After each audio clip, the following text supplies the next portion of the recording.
అనురాగం మన్నయ్యై మమకారం చెల్లెమ్మై ఈ బంధం వందేలయ్యే మదినమ్మే చేరిందా ఈ పందిట్లోనే మహారాణిని నీ అన్న పాదాల పారాణి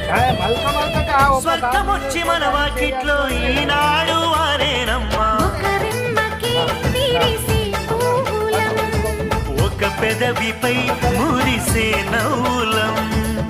అనురాగం చేసే పెళ్లికి శుభలగ్నము దేవతలే దీవించే సౌభాగ్యము నన్ను నువ్వు మరిచినా వదిననెప్పుడు మరవకు